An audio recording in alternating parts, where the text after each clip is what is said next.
At Bedrosian, we aim to align the goals of academics and practitioners, to make clear what good government looks like, to work to foster effective governance and spread good ideas, and ultimately, to work to make sure that government implements good policy.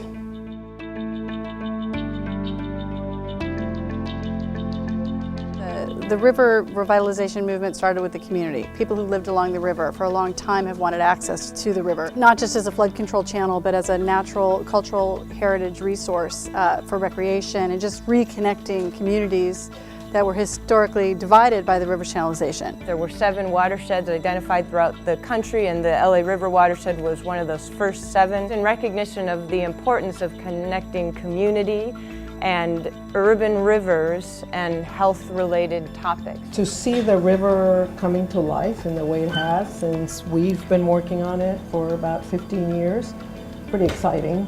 So there's excitement that builds, and then there's short-term wins, and then there's a long-term goal.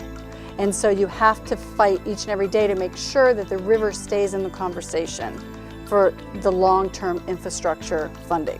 My daughters are going to grow up in Los Angeles, that they're going to be able to jump on a train and go from here in USC to Santa Monica. They are going to grow up in an entirely different Los Angeles. They are also going to grow up in Los Angeles that when we drive over the LA River, they point it out and they say, hey Daddy, look, there's the LA River. Part of the challenge and the opportunity, frankly, is that we can think even a little bit bigger. The idea is when you start to look at how do you revitalize a waterway that is 51 miles and drains an 870 square mile watershed, all of a sudden it snowballs on who needs to be included. For example, why we were able to get the city, the county, and metro together yesterday is because 30% of all the metro stops in the region are within 1 mile of the river. And Metro cares about first, last mile connectivity.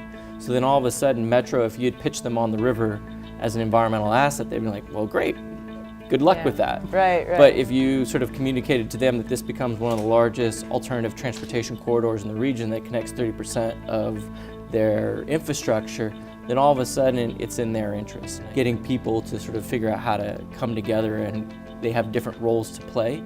Implementing good policy. That's the way we move forward together and prosper. We're all in this together.